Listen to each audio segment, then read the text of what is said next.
Sziasztok! Megnézzük, hogy mi újság a szeretett személlyel. Történt-e vele valami az elmúlt napokban? Hogy van? Rengeteg energia éri mostanában őt is, meg minket is, mindannyiunkat, és teljesen különböző módon reagálunk rá. Van, aki észre sem veszi, van, aki túlságosan is, úgyhogy megnézzük, hogy ő hogy reagál erre. Úgyhogy lássuk, hogy mit tudhatunk meg erről a szeretett szeméről, mi van vele, mi van vele most. Mi van vele most ezzel a szeretett személlyel? Mit tudhatunk meg róla?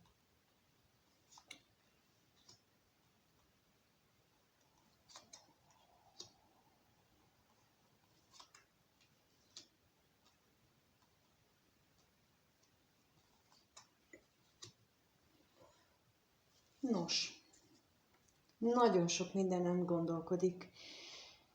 Gondolkodik egy új kezdeten, gondolkodik esetleg, ha vannak gyerekei, akkor a gyerekein, gondolkodik azon, hogy mi van a munkájával, illetve hogy mik történnek, ilyen hirtelen események, amik az életében csak úgy megtörténnek, amire nem számít, és gondolkodik azon, hogy mennyit jelent és mit jelent a hűség, a kitartás, az ígéret, mikor számít ígéretnek, és meddig tart az az ígéret, mikor van teljesítve. Szóval rengeteg mindenen jár az agya, és most rá is kérdezünk, hogy például a gyermek ez itt mit jelent, hogy az egy új kezdetet, egy új életszakaszt jelent az ő életében, vagy konkrétan a gyerekeire gondol, ha van neki, vagy tervezne gyereket, ha nincs neki, szóval, hogy gyermekre kérnék szépen.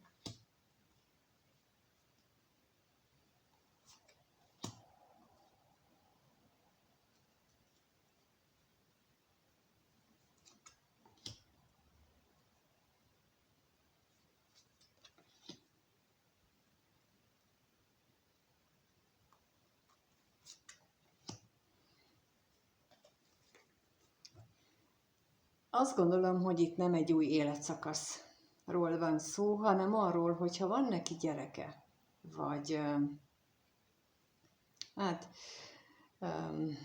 egy olyan dolog, ami mondjuk az ő gyermekének tekint, vagy az ő produktumának, mondjuk így, tehát az életének egy olyan fontos dolgának, amire őre nagy hatással van. Szóval, hogy azon elmélkedik, hogy ez a dolog, vagy a gyermekei, azok nem biztos, hogy jó hatással vannak rá. Itt most a szerencsétlenséget én igazából tényleg úgy érzem, hogy úgy éli meg, hogy ez nem jó. Félelemmel tölti el, hogy egyáltalán ő ilyenre gondol például a gyermekeivel kapcsolatosan, de az is, hogy ő közben mennyire rosszul érzi magát, mennyire magányosnak érzi magát, és arra is gondol időnként, hogy van az életében egy személy, aki számára a nagy őt jelenti, aki viszont nem biztos benne, hogy ő mit akar tőle. Nem biztos abban, hogy tényleg ő a nagy ő, vagy miért ez a ragaszkodás, vagy miért ez a kötődés hozzá, ez a túlzó és már toxikus kötődés ehhez a személyhez. De mondjuk, hogyha mégis olyanról van szó, akinek nincsen gyereke, akkor ott pedig arról gondolkodik, hogyha ezzel a nagy ővel ő egy új életszakasz kezdene, akkor az mennyiben lenne igaz és őszinte, mennyire tudna ő ott valóban magát adni, illetve lehetséges, hogy fél is attól, hogy ő egyáltalán magát adja. Ezzel nagyon sokan vagyunk így, amikor, és milyen érdekes, hogy pont ezt a könyvet tettem ide, hogy olyan nagyon sokáig hordunk maszkokat, például a környezetünk előtt egyfajta maszkot, hogy elfelejtjük, hogy ki vagyunk. És itt most nekem ez jött az előbb, hogy fél attól, hogy ő megmutassa az őszinte valóját, és hogy ezt ő hogyan tudná elviselni saját magát, hogyha ő tényleg azt a valót adná, aki ott belül benne van. Mert egész életünkben ezeket a maszkokat hordjuk, és nagyon sok mindenkivel találkoztam, akik ilyen 30-40 éves korukra eljutottak odáig, hogy azt kérdezik, hogy ki vagyok én, mert annyiféle ilyen szerepet játszunk a világban, meg erre is tanítanak meg bennünket, hogy szerepet játszunk, hogy egyszerűen elfelejtjük azt, hogy ki vagyok én. Úgyhogy ő, ha itt új kapcsolatra gondol, akkor ehhez kapcsolódnak a gondolatai, hogy ő mennyire tudna azzal azonosulni, és mennyire lenne az igaz, vagy például meg akarna felelni ennek a személynek. Szóval, hogy ilyen nagyon-nagyon sok minden. De van, akinél a gyermekre gondol, hogy azokkal összefüggésben, hogy azok mit szólnának ahhoz, hogyha ő megmutatná a valódi énjét, és azt a valódi ént, akit mondjuk ennek a nagy őnek, ő már úgy nyomokban megmutatott. Szóval, hogy itt többféle benyomás is érkezik ezzel a lapokkal összefüggésben. Úgyhogy amikor az elején azt mondtam, hogy nagyon-nagyon sok mindenen gondolkodik, akkor ez így csak még tovább fokozódik ez a nagyon-nagyon sok minden. De akkor megnézzük a katonatisztet, hogy itt az mit jelent, arról mit tudhatunk meg, hogy mi az, amin ezzel kapcsolatban gondolkodik.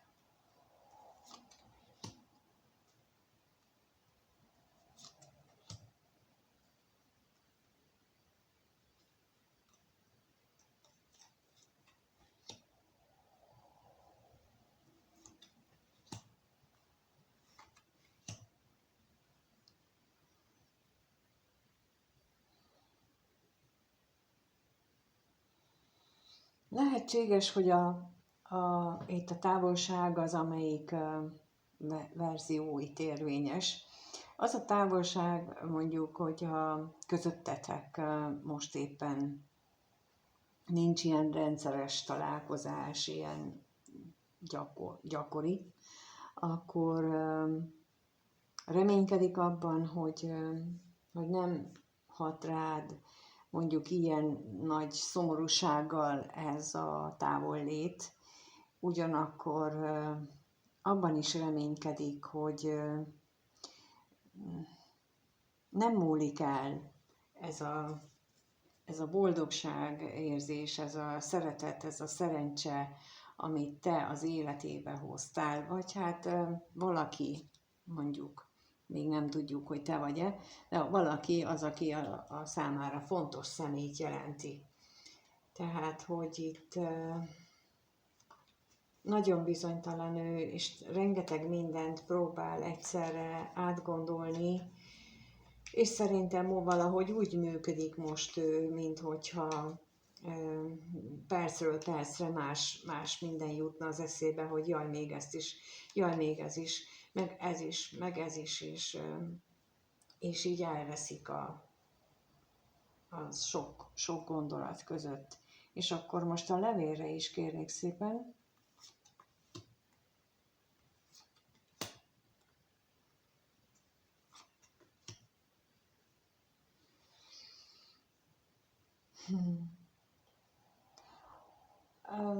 Lehetséges, hogy itt például megbeszéltétek azt, hogy mikor és hogyan lesz a következő találkozás. vagy mennyire vágyik ő arra tulajdonképpen, hogy ez a találkozás létrejöjjön, függetlenül attól, hogy megbeszéltétek-e vagy sem, hogy megígérte vagy sem, de azt látszik, hogy ő nagyon szeretne egy találkozást, egy nagyon is körül járnak a gondolatai, és mondom, tehát teljesen különböző dolgokon gondolkodik egyszerre, felváltva, és azt hiszem, hogy így a hatékonysága hát az eléggé kérdőjeles, mert nem tud egyre fókuszálni, hogy akkor egy problémát oldjunk meg, egy problémában hozzak döntést, jussak magammal dűlőre, hanem mindent is akar megoldani, mindent is több verzióból, több oldalról meg akar közelíteni. Úgyhogy van neki rengeteg minden a fejében, és nem nagyon tudja, hogy mit csináljon. Az látszik, de egy biztos, tehát hogy itt van számára a tökéletes pár, a társ, az, akire ő vágyik, és az is a gondolataiban van.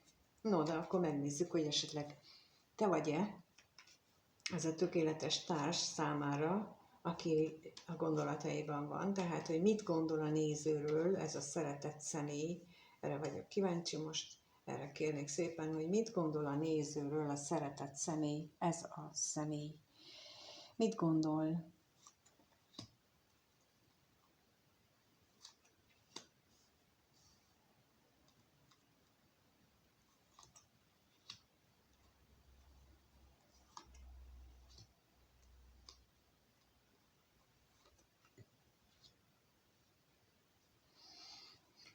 Annak ellenére, hogy az ég ajándéka, vagyis ők küldtek neki, mégis nagyon sok szomorúságot és nehézséget hoztál magaddal, illetve él meg ő, nem te hoztad, hanem ő éli meg ezt így, kétségeket, félelmet, és azt hiszem, hogy joggal mondhatom azt, hogy itt tenni olyan feladatokat is, megint ide a végére kijött a levéllapja, ami azt mutatja, hogy ő neki az ígéreteit, a kimondott szavakat, azokat nagyon is felül kell vizsgálnia, és nagyon is meg kell fontolnia, hogy azok mit érnek az ő életében. Olyan, mintha neki ezzel lenne fontos dolga, mert fél is tőle. Szerintem ezzel van neki dolga, és te vagy az, aki erre őt folyamatosan emlékezteted, illetve ha rád gondol, akkor ez mindig eszébe jut, és akkor itt ennek lehet több oka is, de mindjárt megkérdezzük azt, hogy mit jelent itt a levél. Mit jelent itt a levél?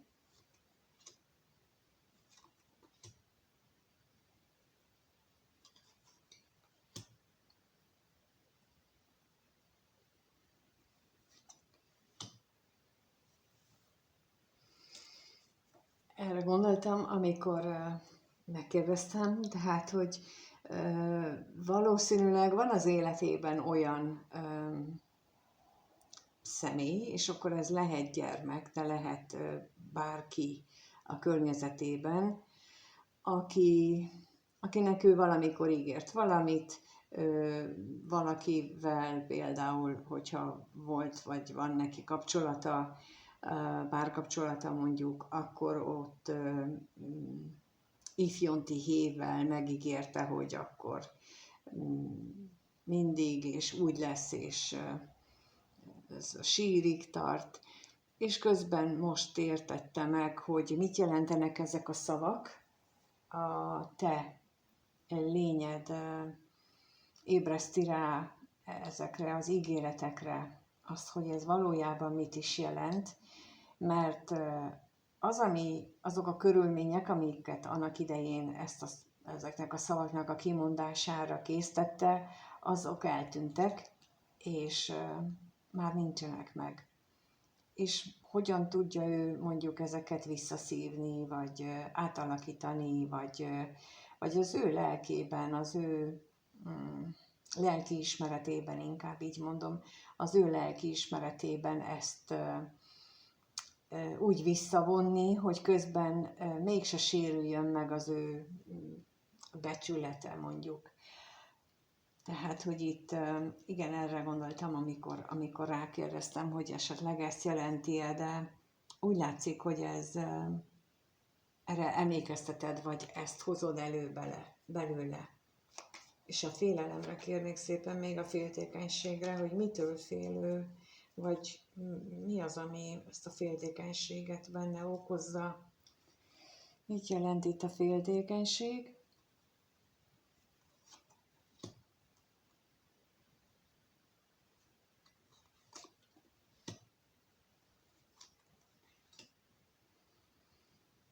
Hát azok a nehézségek vagy akadályok, amelyek most a kettőtök távolságát okozzák, vagy amelyek akadályoznak benneteket abban, hogy ezt a távolságot csökkentsétek, ez ettől fél, ugyanakkor pedig azt gondolja, hogy azért ennek valami ilyen sorszerű akadálya is van, tehát hogy nem csak úgy van, hogy most ti nem akartok találkozni, hanem valahol ő is érzi azt, hogy itt valamit neki csinálni kell, valamiben előbbre kell jutni, úgy értem ezt, hogy csinálni kell, tehát hogy valahogy előbbre kell haladni. És akkor nézzük a haladást, az utazást, hogy mit jelent itt az utazás az ő gondolataiban, vagy gondolatainál, a veled kapcsolatos gondolatainál, mit jelent az utazás. Hát,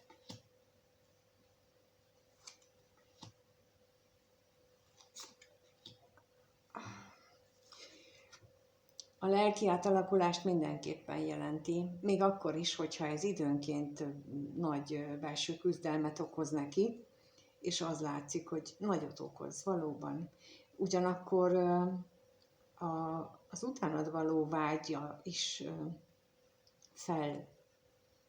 feljön, vagy előjön, és mint ahogy mondtam, hogy te, akkor itt a vágyad, az utánad való vágyakozása az, ami őt ezekre a mély gondolatokra és elgondolkodásra készteti. És akkor így van értelme annak, hogy miért van itt az elején az égiek, számomra az égieket jelölő lap, akiknek itt az a szándékuk, hogy ő ezen a gondolkodási folyamaton, ezen az egész érési folyamaton, mert így azért az látszik, ez egy karmikus folyamat, amit lehet, hogy már több inkarnáción keresztül próbált megoldani, és nem biztos, hogy sikerült. Ez mondjuk egy horoszkópból látszik, hogyha valaki már többször próbált egy szituációt megoldani, és most újra lehetőséget kapott, és ilyenkor nagyon gyakran előfordul, hogy érkezik egy olyan személy, mint te, aki olyan mély húrokat pendít meg az ő lelkében, ami ilyen gondolatokra készteti. Tehát, hogy nem csak felszínes marad, mert itt nagyon is megvan az esély annak, hogy ez egy hármas kapcsolat, amikor ő valóban elgondolkodik rajta. És nagyon sok esetben most az is jön, hogy ez már bőven az 50-60-as években lévő személyről van szó, 50-es, 60-as éveiben lévő személyről van szó, és az elején, amit mondtam, a gyerekeket érzem, és valószínűleg ezért, mert itt az is jön, hogy a felnőtt gyerekek azok egyszerűen nem toleránsak a szülőkkel szemben, tehát ők 30 évesen az ember fia, lánya úgy érzi, hogy neki joga van elválni, hogyha ő boldogtalan egy kapcsolatban, főleg ha nincs még gyerek, akkor ő tovább állhat abból a kapcsolatból, viszont az ő szülei ne tegyenek ilyent. Mert ezt hogy képzelik? És ezzel nagyon sokszor találkozom, és itt most nagyon is ezt érzem, hogy itt lehetséges egy ilyen, megint ebből a kombinációból, tehát, hogy itt van a bíró, a gyermek és az özvegyasszony, tehát, hogy itt van egy ilyen család, akik nem nézik jó szemmel azt, hogy ő milyen átalakuláson megy keresztül, és el sem tudják képzelni azok után, ahogyan ők ismerték az elmúlt 10-20 évben, hogy ennek a személynek van egy olyan énje, amiről eddig valószínűleg ő sem tudott, vagy hát ha tudott, akkor azt nagyon jól elrejtette maga elől is, és most ezen megy keresztül, hogy annak előre kell jönni. És nem azért, mert ő így dönt, hanem azért, mert az égiek így döntenek. És nagyon-nagyon fontos, hogy ezt nem értjük meg, hogy nem bizonyos dolgokban nagyon nem mi döntünk, például abban, hogy ezek a mostani energiák ilyenekre ösztökélnek bennünket, és most a héten is megint nagyon erős ilyen mélyedjünk magunkba, és lássuk már meg magunkat, bizonyos szituációkban energiák vannak, és ezt látom itt most visszatükröződni a lapokból. Szóval, és te vagy ennek a katalizátora, te vagy ennek a személynek az a valaki, aki őt erre az útra viszi. És feltételezem, hogy akkor neked is hasonló élethelyzeted van, mert azért ez általában oda-vissza működik. Legfeljebb te még vagy nem veszed észre, vagy nem ilyen nehezen éled meg, mert neki van ilyen nehéz feladata, de neked is valószínűleg neked sem könnyű. De akkor megnézzük, hogy mennyire könnyű vagy nem, illetve mit érez az a személy, mit érez a néző iránt ez a személy, milyen érzései vannak ennek a szeretett személynek a néző iránt, milyen érzései vannak. Arra vagyok kíváncsi, hogy milyen érzésekkel viseltetik a néző iránt ez a szeretett személy.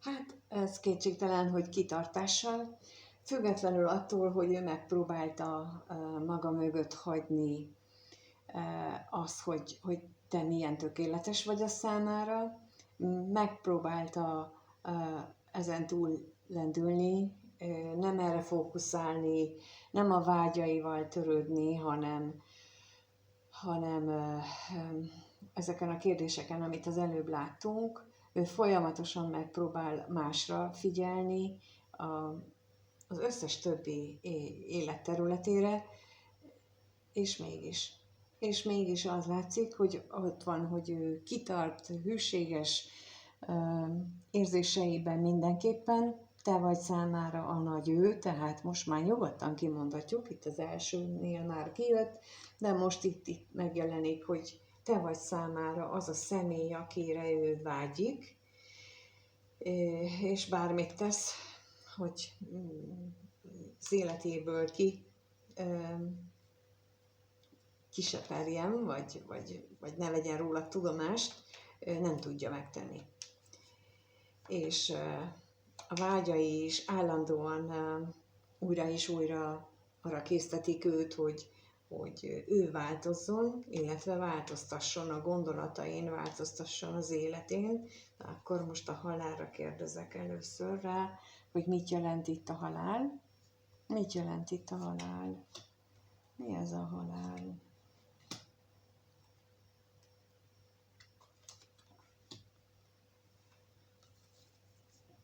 Lehetséges, hogy az otthoni kommunikációjában valamiféle változást idéz elő benne. Lehet, hogy ha eddig otthon ilyen erősen már-már agresszíven vagy durván beszélt, akkor most visszavesz, vagy fordítva, hogyha eddig ilyen meghunyászkodó volt, akkor most egy kicsit hangot ad annak, kicsit hangosabban ad hangot az elégedetlenségének, annak, ami nem tetszik neki. De mindenképpen úgy látom, hogy az otthoni kommunikációjában történik valami nagy változás ennek hatására, és akkor most rákérek a vágyra, méghozzá az, hogy mit jelent itt ez az otthoni kommunikációs változás.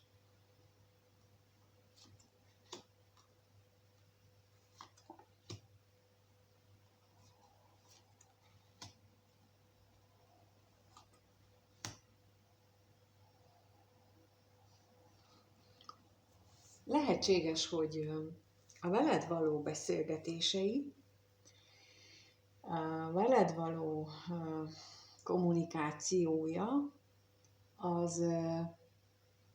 az olyan hatással van rá, amit már nem csak veled él meg, hanem az otthoni mindennapjaiban is, tehát a környezetében, ahol ő él. És erre olyan példát mondanék, hogy lehet, hogy korábban jellemző volt rá az, hogy csúnyán beszél, hogy káromkodást is használt, tehát a napi szóhasználatában, és mondjuk te rászóltál, vagy mondtad, hogy neked az nem tetszik a káromkodás, és akkor innentől kezdve ő már mellőzi ezt a káromkodást, ezt a beszédstílust, mert tudja, hogy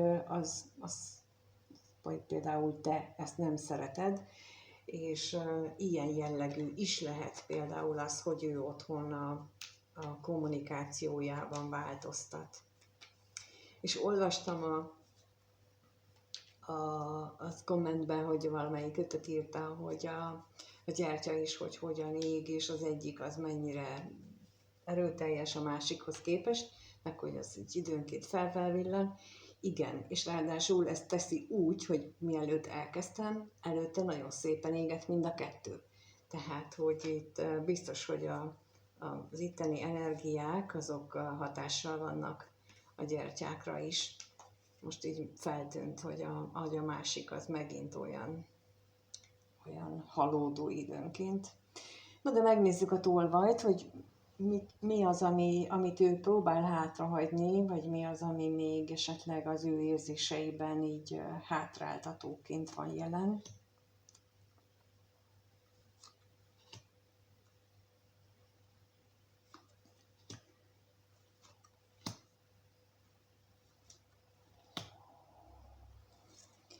Egyrészt a távolság, hogy az már ne legyen probléma, ez, vagy a távolság anyagi része, az ne legyen probléma abban, hogyha ő találkozni akar, vagy megújítani a kettőtök kapcsolatát, akkor ezt ő szeretné már maga mögött hagyni. Tehát, hogy azt hiszem, hogy ebben is nagy változás van az ő életében, folyamatban, hogy ne akadálynak lássa a köztetek lévő távolságot, ne a kifogásnak tekintse, hanem hogy hogyan, tehát most már az új kezdetnek, az új szakasznak a megvalósítására, a hogyanjára fókuszál, és nem arra, hogy mi az akadály. És itt ez megint csak egy nagy változás, hogy hiába annak következtében jöhetett ez létre benne, hogy ráébredt, hogy hiába akar elfelejteni, vagy kitenni az életéből, és ez így nem megy, akkor most már nem azon gondolkodik, hogy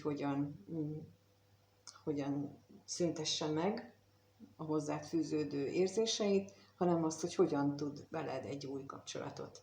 És lehetséges, hogy ennek egyik jele az, hogy a kommunikációjában változik, hogy felülbírálja a korábbi ígéreteit és hozzáállását és minden egyebet.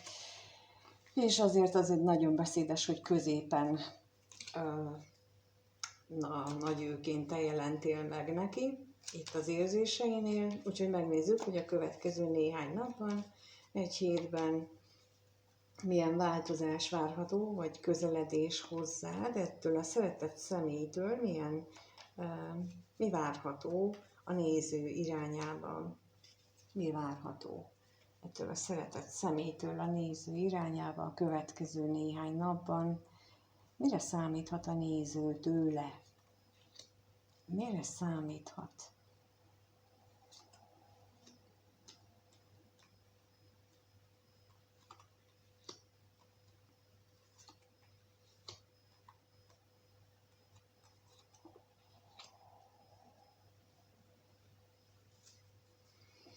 Lehetséges, hogy titeket ez szomorúsággal tölt el ez a helyzet, mert úgy látom, hogy nem azt mutatják a lapok, hogy fog közeledni, vagy lesz bármilyen konkrét cselekmény.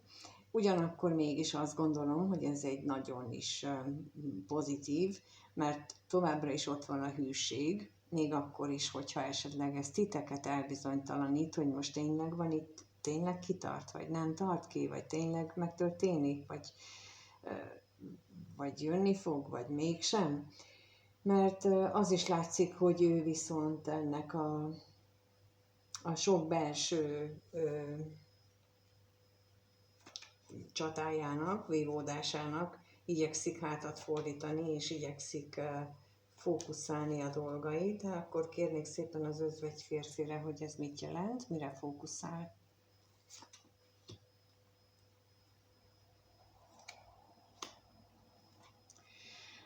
A szenvedélyes érzéseire az irányodban, a nagy ő felé a szenvedélyes érzéseire arra fókuszál, és minden más küzdelmet igyekszik kizárni az életéből, és akkor a szomorúságra kérnék szépen még.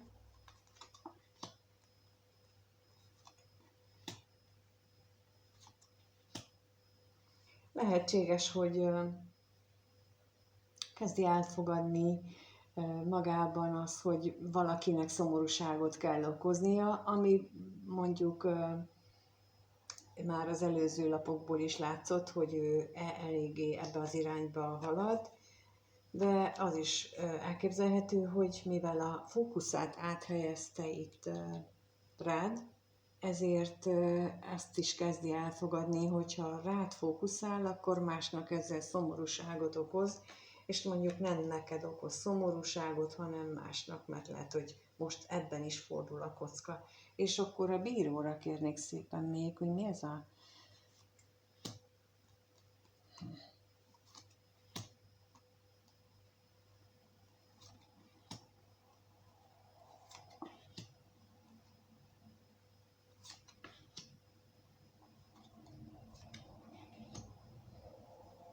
Hát itt azt hiszem, hogy itt ennek az egésznek a mozgató rugója